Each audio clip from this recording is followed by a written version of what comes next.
राजा और उसकी 3 रानियां। बहुत समय पहले एक राज्य में एक राजा रहता था। उसकी 3 रानियां थी। पहले रानी बहुत सुंदर थी, दूसरी रानी बहुत बुद्धिमान थी और तीसरी रानी दयालु तथा सरल स्वभाव की थी। राजा पहली और दूसरी रानी को बहुत अधिक महत्व देता था, जबकि तीसरी रानी की ओर कम ध्यान देता था। फिर भी तीसरी रानी कभी किसी से शिकायत नहीं करती थी। वह हमेशा महल के लोगों की सहायता करती और सभी के साथ प्रेम से रहती थी। एक दिन राजा ने तीनों रानियों की परीक्षा लेने का निश्चय किया। उसने प्रत्येक रानी को कुछ सोने के सिक्के दिए और कहा, इन सिक्कों का ऐसा उपयोग करो जिससे पूरे महल को लाभ मिले। पहली रानी ने अपने लिए सुंदर कपड़े और महंगे गहने खरीद लिए।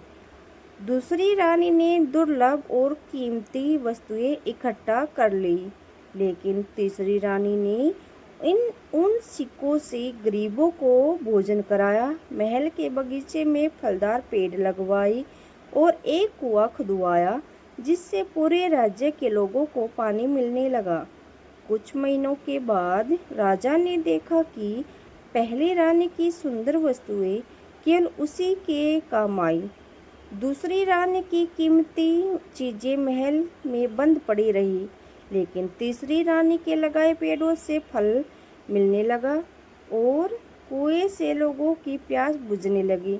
गरीब लोग भी उसे दिल से आशीर्वाद देने लगे। राजा को अपनी गलती का एहसास हुआ।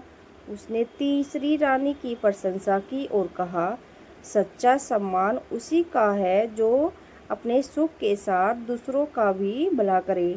इसके बाद राजा ने तीनों रानियों के साथ समान व्यवहार करना शुरू कर दिया और राज्य में दया, सेवा और न्याय का महत्व बढ़ गया। शिक्षा। सच्ची महानता दूसरों की भलाई करने में होती है।